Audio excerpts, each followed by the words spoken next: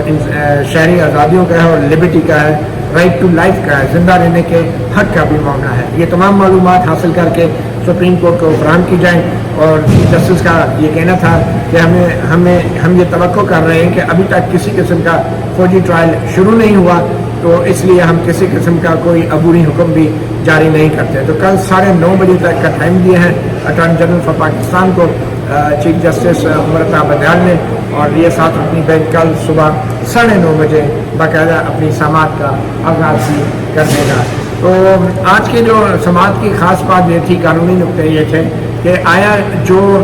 Civilians کو civilian عدالتوں نے فوجی حکام کے حوالے کیا ہے، کیا ان سویلین عدالتوں کے اپنے پاس بھی کوئی ایسا اختیار تھا کہ وہ ان لوگوں کے کیسوں کا معاملہ جانچتی یا اس پہ کوئی فیصلہ دیتی؟ کیونکہ آرمی ایکٹ کے تحت یہ بھی سوال اٹھایا گیا کہ آرمی ایکٹ کے تحت صرف اور صرف جو فوجی اہلکار ہیں، اگر وہ سویلین اداروں کو پکڑتے ہیں تو ان کو فوج کے حوالے کیا جا سکتا ہے۔ اور یہ نقطہ جو ہے بار بار جسٹس عائشہ ملک نے بھی یہ نقطہ اٹھایا، اور پھر اس کے ساتھ ساتھ جسٹس منصور علی شاہ نے بھی یہ نقطہ اٹھایا، اور جسٹس منیب اختر نے بھی یہ نقطہ اٹھایا، اور انہوں نے کہا کہ بظاہر جو سویلین اہلکار ہیں ان کو فوج کے حوالے نہیں کیا جا سکتا، اور ویسے بھی جو آفیشیل سیکرٹ ایکٹ ہے، آفیشیل سیکرٹ ایکٹ کا معاملہ جو ہے وہ خصوصی طور پہ بنائی گئی سویلین عدالتوں میں ہی چلایا جا سکتا ہے، اور فوجی حکام کے حوالے صرف ان فوجی اہلکاروں کو کیا جا سکتا ہے یا ان سویلینز کو کیا جا سکتا ہے جو آپس میں ملی بھگت کر کے کوئی سازش کر رہے ہوں اور فوج کے خلاف بغاوت کر رہے ہوں یا وہ جاسوسی کر رہے ہوں۔ تو جس میں فوجی اہلکار ملوث ہوں گے، صرف ان کے کیسز جو ہیں وہ بظاہر جو ہے فوجی حکام کے حوالے کیے جا سکتے ہیں، اور ان کے ملزمان فوجی حکام کے حوالے کیے جا سکتے ہیں۔ میرے ساتھ موجود ہیں سینئر جرنلسٹ کورٹ رپورٹر حسنات ملک۔ حسنات، آج کی کارروائی کو آپ کیسے دیکھ رہے ہیں؟ کیونکہ آپ 9:30 بجے تک کا ٹائم دیا ہے، مگر سب سے امپورٹنٹ بات چیف جسٹس عمر عطا بدیال کے وہ ریمارکس ہیں جو انہوں نے آج اختتامی جو ہے لمحوں میں انہوں نے کہے اور کہا کہ جرنلسٹ بھی لاپتہ ہیں، اور وکیلوں کو بھی اٹھایا گیا ہے، اور وکیلوں کے گھر پہ حملے بھی ہوئے ہیں۔ اس حوالے سے اٹارنی جنرل کو انہوں نے کہا ہے کہ اور پھر اعداد و شمار دیے جائیں کہ کل کتنے لوگ گرفتار ہوئے ہیں۔ تو آپ کیا سمجھتے ہیں کہ چیف جسٹس عمر عطا بدیال جو ہیں اس موقع پہ ایک بہت بڑا یہ بات کر رہے ہیں کہ لاپتہ جرنلسٹ ہیں، عمران ریاض خان بھی لاپتہ ہیں، اس حوالے سے جو چیف جسٹس نے باتیں کی ہیں، حکومت اس پہ کس قسم کا جواب اب دینا پڑے گا حکومت کو؟ دیکھیے، ایک تو سب سے پہلے مدیولہ جج صاحب آج کی جو پروسیڈنگ تھی 2 حصے تھے۔ ایک تو جس میں جیسے قاضی بھائی صاحب جیسے سردار طارق کوٹ پہ چلے گئے، اور وہ ایک آپ اس کو جس طرح بھی کہیں جوڈیشل پالیٹکس کا آنسر اس میں رول آؤٹ نہیں کیا جاتا۔ دوسرا جو 1:30 بجے شروع ہوا معاملہ، اس میں سوالات اٹھائے گئے کہ پروسیجر پہ جس طریقے سے لوگوں کو ہینڈ اوور کیا گیا ملٹری کورٹ میں ٹرائل کے حوالے سے، اس پہ سوالات اٹھائے۔ آفیشیل ایکٹ اپلائی ہوتا ہے یا نہیں، اس پہ بھی سوال اٹھائے۔ سویلین گورنمنٹ کی بھی لیگل ٹیم جو تھی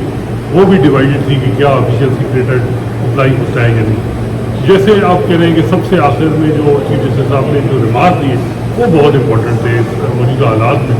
اور انہوں نے یہی میرا خیال ہے کہ انہوں نے بڑا پولائٹلی وداؤٹ اینی مینشننگ کہ جی آپ اسٹیبلشمنٹ فوج کا نام لیے بغیر،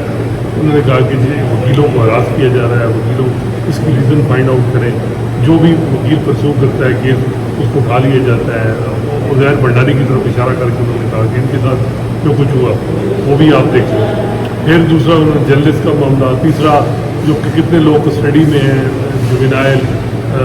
اور ویمن، تو freedom of speech, civil liberties کی بات کی ہے چیف جسٹس صاحب نے، اور اٹارنی جنرل کو کہا کہ جواب دیں۔ اب اٹارنی جنرل دیکھیں یہ سارا معاملہ ڈیل کر رہی ہے اسٹیبلشمنٹ فوج، سویلین گورنمنٹ کا اس معاملے میں اسپیچ دینا نہیں ہے۔ یہ اب تفصیلات جی اٹارنی جنرل ان سے لے کے بتائیں گے کہ کیا اس وقت حالات ہیں، لیکن ایک دفعہ معاملہ کھل گیا ہے تو میرا خیال ہے کہ یہ جب بھی ہم نے دیکھا ہے کہ ملٹری کورٹ میں ٹرائل ہوتا ہے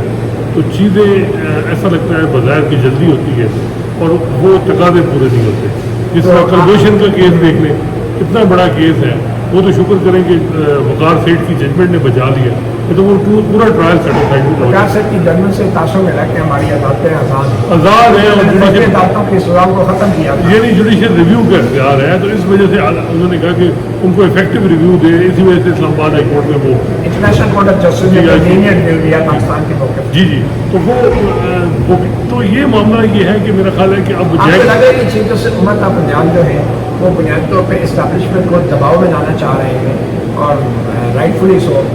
کیونکہ چیف جسٹس عمر تا بندیال جو ہے وہ ایک میسج یہ بھی دے رہے ہیں کہ اپنا رویہ بھی درست کریں, ورنہ پھر یہ جو ہمارے پاس کیس ہے ہم تو پھر اس کو طے کریں گے. کوئی موقع دے رہے ہیں, کوئی اسپیس دے رہے ہیں اسٹیبلشمنٹ کو. لیکن دباؤ میں تو چیف جسٹس صاحب خود بھی ہے, اس کی وجہ یہ ہے کہ ان پہ بہت زیادہ دباؤ ہے. ایون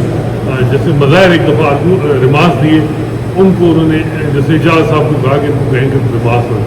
تو وہ اپنے دھڑے کے ججز کو پروٹیکٹ بھی کر رہے ہیں. سب سے بڑا مسئلہ ہے کہ وہ اپنی کانسٹیٹوئنسی کو پروٹیکٹ, یہ وہ لوگ ہیں پٹیشنر اور جو ایگریڈ پارٹی ہے یا پی ٹی آئی, یہ جسٹس بندیال صاحب کی سپورٹر ہے پروی سے اب تک, اور جسٹس بندیال صاحب پہ اب تنقید بھی ہو رہی ہے بہت زیادہ کہ جی یہ ہمیں سول لبرٹیز ہمیں پروٹیکٹ نہیں کر سکے اور یہ وہ.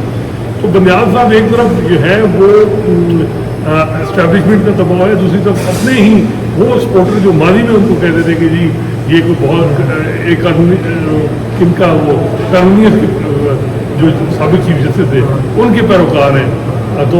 وہ اب مایوس ہیں وہ لوگ. تو ان کے لیے آج جو ان کے ریمارک تھے وہ میں نے دیکھا کہ اب سوشل میڈیا پہ وہ جتنے بھی پی ٹی آئی کے لوگوں میں جان آ رہی ہے. تو بندیال صاحب کوشش تو کریں گے کہ اپنی لیگیسی اس طرح بنائیں کہ فوج بھی ناراض نہ ہو, اور میرے ساتھ جو مجھے پیچھے لوگ سپورٹ کر رہے تھے وہ بھی کریں. اچھا ایک تاثر یہ ہے کہ جو حکومت پاکستان نے وزیر اعظم شہباز شریف کی حکومت نے جو کل ایک نوٹیفکیشن جاری کر دیا 3 مہینے پہلے ہی جسٹس قاضی فائز صاحب کے چیف جسٹس ہو رہے ہیں, اور پھر اس کے بعد آج جو کچھ چیف جسٹس نامزد ہیں کھلی عدالت میں کیا, 9 رکنی بینچ میں بیٹھ کے انہوں نے الگ اعلان کہا کہ یہ کارروائی جو ہے اس کو تو میں بینچ ہی نہیں مانتا, اور یہ 184 کے تحت یہ کارروائی ہو ہی نہیں سکتی تھی, اور وہ تمام پرانے فیصلے چیف جسٹس عمر تا بندیال کے پڑھ کے سنائے, ان پر تنقید کی اور کہا کہ ہمارے فیصلوں کو پریس ریلیزوں سے اور سرکولر سے ختم کیا گیا اور یہ سپریم کورٹ کی رکت ہے. تو بڑی ہی ایک توہین ہمیں اگر کہیں تو غلط نہ ہوگا, بڑی جارحانہ انداز میں موجودہ چیف جسٹس کے فیصلوں کو حد تنقید بنایا جسٹس قاضی فائز صاحب نے. تو کیا اس کا یہ جواب تھا جو اینڈ پہ آج چیف جسٹس نے کچھ ریمارکس دیا آبزرویشن, کیا یہ اسٹیبلشمنٹ کو اس کا جواب بھی ہو سکتا ہے؟ وہ یہ سمجھتے ہیں کہ سب کچھ جو ہوا ہے ان کے ساتھ آج 9 رکنی بینچ میں, تو شاید یہ اس کا جواب بھی ہو سکتا ہے. نہیں, میرا خیال ہے کہ چیف جسٹس صاحب تو خوش ہوں گے. وہ یہ کہ جسٹس قاضی فائز صاحب کو ان کا تو یہ تھا کہ ہم لوگ کی تنقید کر رہے تھے کہ بینچ کیسا نہیں بنا, انہوں نے کہا دیکھ لو پھر میں نے بنایا بینچ کیسا, تو یہ ہو گیا, تو اب میں کیوں بڑھا. جسٹس فائز صاحب نے ریمارکس تو بڑے زبردست دیے, ریمارکس دیے, لیکن ان کا جو آخر میں وہ کھڑے ہو گئے میرا خیال ہے وہ مناسب نہیں تھا. وہ ایک ڈیکورم ہوتا ہے, ان کو بھی جذبات میں آ کے ڈیکورم کا خیال, سب ججز بیٹھے ہوئے تھے, سب بیٹھے ہوئے تھے, ان کو چیف جسٹس صاحب بٹھا رہے ہیں. حالانکہ اعجاز احسن صاحب بھی چیف جسٹس صاحب کو اشارہ کریں کہ بٹھا دیں, کیونکہ اس وقت جو وکیل ہیں خوسا صاحب اور وہ جو اعتزاز صاحب وہ جس طرح نو پڑھ رہے تھے کہ جی دیکھیں خدا رہا آپ لوگ اکٹھے ہو جائیں, یہ وہ تو یہ گھر ہے آپ کا, آپ نے مت ہے, تو وہ اس میں ان کو اندازہ تھا کہ یہ جسٹس قاضی فائز صاحب پریشر میں آ رہے ہیں, اور جسٹس قاضی فائز صاحب جو ہے وہ چاہ رہے تھے کہ نہیں میں اٹھ کے چلا جاؤں گا, اور پھر وہ اٹھ کے کھڑے ہو گئے. بڑی یہ بات ہے کہ جب تک چیف جسٹس نہیں اٹھتے تو کوئی جج کھڑا لیکن یہ پریسیڈنٹ ہوتی ہیں, اور جو کچھ جسٹس قاضی فائز صاحب کے ساتھ ہوا وہ بھی ٹھیک نہیں ہے, لیکن یہ چیزیں ان اینڈنگ جو ہے وہ کہیں نہ کہیں تو ختم ہونی ہے. اور دوسرا یہ ہے کہ اپنے جو ہے وہ ان میں لچک بھی ہونا چاہیے, ایسی کوئی موقف نہیں رکھنا چاہیے. اب جسٹس قاضی فائز صاحب کے پاس بھی کوئی اور آپشن نہیں تھا, جو انہوں نے اسٹینڈ لے لیا supreme court practice and procedure act میں, حالانکہ ان کے کلیگ اور کسی نے وہ اسٹینڈ نہیں لیا, انہوں نے اتنا زیادہ, اب وہ ججز ہیں ہم مانے نہ مانے, انہوں نے ایک اسٹے دیا ہے, اب اسٹے پہ اعتراض کر سکتے ہیں کہ نہیں, لیکن اب ایک اسٹے ہو گیا ہے. اب دیکھیں اس میں وہ نہیں بیٹھ رہے تھے بینچ کا, آج انہوں نے ساری ریزن بتائی, بیٹھتے تو لوگ کہتے 3 مہینے کیوں نہیں بیٹھتے, لیکن میرا خیال ہے کہ انہوں نے کہا کہ میں ریکیوز نہیں کر رہا, میں دستبردار نہیں ہوتا, اس کے باوجود بھی وہ 7 رکنی بینچ کو نہیں شامل کیا. نہیں, وہ کیسے کرتے, وہ دیکھیں چیف جسٹس صاحب نے بھی پوری طرح اگر مشاورت کرتے تو کوئی حل نکل بھی آتا کہ supreme court practice and procedure act کے تحت اس کا وہ حصہ سسپینشن جو کا وہ اس کی سسپینشن ختم کر دیتے اور کمیٹی ہی اس بینچ کو بنا دیتے. کوئی ایسے 100 حل ہوتے ہیں. لیکن اس کے بات یہ ہے کہ دونوں طرف انا اتنی ہے. اب قاضی صاحب کا یہ ہے کہ ان سے وہ کہتے ہیں 8 بجے میرے پاس فائلیں آئی ہیں. چیف جسٹس صاحب کو بھی ہوم ورک کرنا چاہیے نا. یہ تو نہیں ہے کہ آپ لوگوں کو دکھانے کے لیے جی قاضی فیصلہ آئے نہیں بیٹھ. آپ کو بونا فائڈی دکھانی چاہیے تھی, پیچھے ایفرٹ کرنی چاہیے تھی سارے ججز کو بٹھا کے جی کہ میں یہ کر رہا ہوں. آپ نے ایک اسٹینڈ لیا ہوا ہے, آئی وی ریسپیکٹ, اور اس کا یہ حل ہے میری سمجھ میں, اور وہ حل نکال لیتے. آج ہی اس میں وہ صرف حد تک وہ کہتے تھے کہ جی وہ جو پروسیجر والا معاملہ ہے اس کو 184(3) تک اس پہ ہم ختم کر رہے ہیں. ہم جب 184(3) کے معاملات میں کمیٹی پیدا کریں گے معاملہ حل ہو جائے. لیکن وہ بھی لیکن وہ آج بھی بینچ بھی ہنگامی بنیادوں میں بنا تھا. اگر چیف جسٹس چاہتے تو ایک اور ہنگامی بنیادوں میں بٹھا کے اس کا فیصلہ واپس لے لیتے. وہ جو اسٹے کیا ہوا ہے پروسیجر والا وہ واپس لے لیں. ایسا نہیں ہوا. مجھے اب یہ بتا دیں کہ کل 9:30 بجے انہوں نے ٹائم رکھا ہے. لگتا ہے کہ سارا دن سوال کر کے تو کل یہ ممکن ہے کہ جو فوجی عدالتوں میں ٹرائل کیا گیا ہے یا لوگوں کو فوجی حکام لے گئے اریسٹ کر کے, کیا کل کوئی عبوری حکم کے ذریعے ان سب کو واپس حکام کے حوالے کیا جانے کا آرڈر آ سکتا ہے؟ دیکھیے مدیلہ جان صاحب, یہ جو رات ہے یہ بہت امپورٹنٹ ہے. بہت سی چیزیں بیک چینل بھی ہوں گی, بہت سے معاملات ہوں گے, لیکن ایک چیز ہے کہ چیف جسٹس مرتضیٰ بندیال پہ اسٹیبلشمنٹ کا کوئی ٹرسٹ نہیں ہے, بالکل ٹرسٹ نہیں ہے. اور وہ اب چیف جسٹس صاحب ظاہری بات ہے ان کا بھی بڑی تنقید ان پہ ہو رہی تھی کہ اس معاملے کو اٹھائیں. دوسری طرف اب دباؤ آنا ہے, جب سپریم کورٹ آدھی ساتھ نہیں ہے, سینئر جج آپ کے ساتھ نہیں ہے, آپ نے ان کے خلاف بہت کچھ کیا ہے, اب وہ خاموش ہیں آپ کے معاملے میں. اب دیکھنا ہوگا کہ موجودہ چیف جسٹس اس حالات میں ہینڈل کیسے کریں. جب اسٹیبلشمنٹ کی طرف سے ان کا ایک پاکستان میں ان کا ایک اپنا طریقہ کار ہے چیزوں کو چلانے کا, پریشر ڈالنے کا. اب اس پریشر کو جب وہ ڈالیں گے چیف جسٹس صاحب, وہ کیسے اس پہ نکلیں گے یہ چیز ہے. اور کتنے جج جو ہیں وہ اعتزاز وکیل جو ہیں اعتزاز احسن یہ پروفیشنل گروپ کتنا ان کو ساتھ دے. اچھا, آپ سمجھتے ہیں کہ یہ ایک میسیجنگ ہو رہی ہے جیسے میں نے شروع میں کہا, ایک طرف جو کچھ جسٹس قاضی فائزہ نے کیا, جسٹس سردار نے کیا,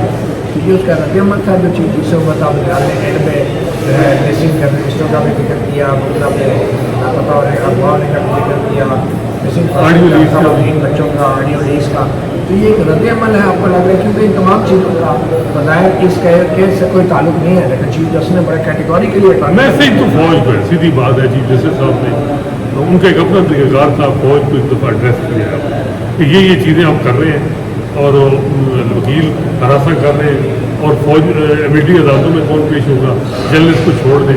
تو اب میں وہی کہہ رہا ہوں کہ آج آپ انہوں نے دی ہے, اب رسپانس کیا آ رہا ہے یہ دیکھنا ہوگا. آپ کو لگتا ہے کہ ایک ماحول بلڈ کیا جا رہا ہے دوسری گپتا تحریک کے لیے؟ میرا نہیں خیال کہ مختلف تحریک اس طرح چلے گی. ایک تو یہ ہے کہ ڈیپینڈنٹ گروپ ساتھ نہیں ہے, پھر یہ ہے کہ جو ججز ہیں وہ اس حد تک وہ ریمارکس اور ان کی نہیں ہے. ابھی بھی آج دیکھیں تو ریمارک بائیں بازو والے جو جج تھے دوسری سائڈ پہ بیٹھے وہ دے رہے تھے, دائیں بازو والے فی الحال خاموش ہیں, ان کو بلکہ خاموش کرایا گیا. تو دیکھیں میرا نہیں خیال کہ موجودہ حالات میں یہ چیزیں ہوں گی کیونکہ سپریم کورٹ بہت زیادہ ڈیوائڈ ہے اور آج کوئی امکان بھی نہیں لگا کہ وہ اکٹھی ہو سپریم کورٹ. یہ چھٹیاں کب تک ہیں, کب واپس آئیں؟ یہ ستمبر کے بعد 8 ستمبر تک عموماً چھٹی ہوتی ہیں, 9 تک نیا عدالتی سال شروع ہوتا ہے. پھر چیف جسٹس جو ہیں وہ ریٹائر ہو رہے ہیں 17 کو. تو بس اب دیکھیں میرا خیال ہے کہ جو فیصلہ آئے گا بڑا چیلنجنگ ہوگا. بندیال صاحب کیا اپنی لیگیسی بنا پائیں گے سول لبرٹیز کی حوالے سے؟ لگتا ہے یہ کل ہی فیصلہ آ جائے گا. نہیں, لیکن عبوری آ جائے گا یا دوسرا اندازہ ہو جائے گا کہ کیس کس طرف جا رہا ہے. اچھا, یہ بھی ہو سکتا ہے کہ بجائے کیونکہ جو پاکستان آرمی ایکٹ کے جو شکے ہیں جن کے تحت سویلینس کو لیا گیا ہے, فوجی حکام نے لیا ہے اپنے ٹرائل کے لیے, تو ان شکوں کو تو کالا دم نہیں قرار دینے والے ہیں. ان کو تھوڑی سی تشریح کر دیں گے کہ یہ فیئر ٹرائل کو یقینی بنائیں اور جیسے کہ لاء منسٹر نے اسپیکنگ آرڈر ہو ATC کا جج کے سامنے وہ چیزیں آئیں اور یہ چیزیں ہو سکتی ہیں. آفیشیل سیکرٹ ایکٹ جو ہے وہ اپلائی ہوتا ہے, فوجی عدالتوں میں اس کے خلاف کارروائی ہو سکتی ہے یا اسپیشل کورٹ جو ہے وہ لاء منسٹری نوٹیفائی کرے گی. یہ چیزیں میرا خیال ہے کلیریفائی زیادہ ہو جائیں گی. لیکن دیکھیں اس وقت جو بھی ہوگا لگ تو یہ رہا ہے کہ ملٹری کورٹ کے حوالے سے سپریم کورٹ کو نظر یونائٹیڈ ہے کہ باقی ان کی جوڈیشل پارٹی سے کیا کہنا ہے, کیونکہ 2015 میں تو 21ویں ترمیم آئینی ترمیم کے تحت جو فوجی عدالتیں بنی تھی اس میں تو میرے خیال میں 17 ججوں نے کا ایک بینچ کا یہ فیصلہ ہے, اکثریت ظاہری بات ہے. لیکن اس میں ڈیوائڈ تھی. 8 نے کہا تھا کہ جی ٹھیک ہے نہیں لیکن اکثریت نے یہ کہا تھا کہ فوجی عدالتیں ٹھیک ہے ٹھیک ہے کانسیپٹ کے لیول کی بات کرو، یہ نہیں کہ ترمیم ٹھیک ہے یا نہیں آئینی ترمیم، تو کانسیپٹ لیول پہ جب ایک 17 رکنی بینچ سپریم کورٹ نے کہہ دیا کہ فوجی عدالتیں ٹھیک ہے، تو اب یہ 7 رکنی بینچ کیسے اس فیصلے کو تبدیل کر سکتے یہ بات جیسے یحییٰ عفریدی نے بھی کی ہے اور جیسے شیخ عظمت سعید کا بھی انہوں نے حوالہ دیا، لیکن یہاں کچھ سیکشن آرمی ایکٹ کے چیلنج ہیں، وہاں کانسٹیٹیوشن امینڈمنٹ تھوڑا سا چینج ہے پروپوزیشن ہیں طریقہ کار بدل رہے ہیں؟ اور وہ اب دیکھیں اس میں جو میں آپ کہہ رہا ہوں کہ سپریم کورٹ یونائٹ کر جیسے عائشہ ملک، جیسے منصور علی شاہ، جیسے یحییٰ عفریدی اور چیف جسٹس کے ریمارک، پھر جیسے مظاہر کا بھی کہ جی یہ جو ایف آئی آر ہوئی ہے اور ملٹری کورٹ میں جو ٹرائل ہے اس کا نیکسس نہیں مل رہا، اور یہ اس سے تو بظاہر لگ رہا ہے کہ سپریم کورٹ ملٹری کورٹ کو انڈورس نہیں کرے گا۔ لیکن یہ وہ معاملات ہیں، کیا یہ 100 ووٹوں میں سپریم کورٹ کو دیکھنا چاہیے یا نیچے اپیل کرنا چاہیے نچلی عدالتوں کے فیصلوں کے خلاف؟ وہ لطیف خوسر صاحب نے کہا جی کون کرتا ہے، کون کرتا ہے، آپ بتائیں ہمیں، ہماری سنے گا کون؟ اور جب تک آپ کچھ کیا یہ دلیل ہے سپریم کورٹ کے ہاں سامنے؟ یہ بات تو ہے کہ امپاورمنٹ نیچے اداروں کو کرنا چاہیے، لو جوڈیشری کو کرنا چاہیے۔ تو دیکھیے اب اس کو کس طرح سپریم کورٹ میں کوئی تو ڈفرینٹ ہے، یحییٰ عفریدی صاحب نے بھی وہ بار بار کہہ رہے تھے کہ کیا جو ہینڈ اوور کیا ہے وہ آرڈر اس کو چیلنج کہیں کیا گیا ہے یا نہیں، تو لگ رہا ہے کہ بظاہر وہ کہیں گے پروسیجر فالو کرو۔ یہ بھی ہے پروسیجر فالو کرو، جو سول عدالتوں نے جو لوگوں کو فوجی حکام کے حوالے کیا ہے اس حوالے کرنے کے حکم کو جو ہے متعلقہ فورم پہ چیلنج کیا جانا چاہیے۔ یہ وہ پروسیجر ہے جس کا کل تک شاید کچھ ایسا عبوری حکم آ سکتا ہے کہ جس میں ان تمام مراحل کو اسٹرکچر کر دیا جائے، اور جو فریقین ہیں، جو خاص طور پہ ملزمان ہیں، جو متاثرہ فریقین ہیں، ان کے جو حقوق ہیں ان کو یقینی بنانے کے لیے وہ ایک عبوری حکم کا ایک حصہ بنا دیا گیا، اور یہ معاملہ جو ہے پھر ملتوی بھی ہو سکتا ہے اور کل یہ معاملہ طے بھی ہو سکتا ہے۔ اور کل اٹارنی جنرل آف پاکستان نے بھی خطاب کرنا ہے، دلائل دینے ہیں سپریم کورٹ میں، اور ایک تو جو آج ہدایات چیف جسٹس نے آبزرویشن دی ہیں لاپتہ صحافی کے حوالے سے، وکلا لاپتہ ہونے کے حوالے سے، خواتین اور بچوں کی جو گرفتار کیے گئے ان کی اعداد و شمار کے حوالے سے ایک تو ان کا جواب دینا ہے۔ دوسرا اس بات کا بھی امکان ہے کہ اٹارنی جنرل آف پاکستان کل اگر انہیں موقع ملا دلائل دینے کا تو وہ ان درخواستوں کی قابل سماعت ہونے یا نہ ہونے کے حوالے سے بھی اپنے تحفظات کا اظہار ضرور کریں گے، مگر کل فیصل صدیقی ایڈوکیٹ جو ہیں وہ اپنے دلائل کا انداز کریں گے، اور اس کے بعد پھر اس بات کا امکان ہے کہ کل سپریم کورٹ سماعت کے آخر میں کوئی ایسا ایک حکم دے گی کہ جو اگر حکم امتناعی نہ بھی ہوا تو کم از کم جو متاثرہ فریقین ہیں ان کے حقوق واضح ہو جائیں گے، اور پھر سپریم کورٹ کے اس حکم کے مطابق ان تمام متاثرہ فریقین کو مسلمان کو کے ساتھ سلوک برتا جائے گا۔ مطیع اللہ جان MJ TV سے اتنا ہی، اجازت دیجیے، اللہ حافظ۔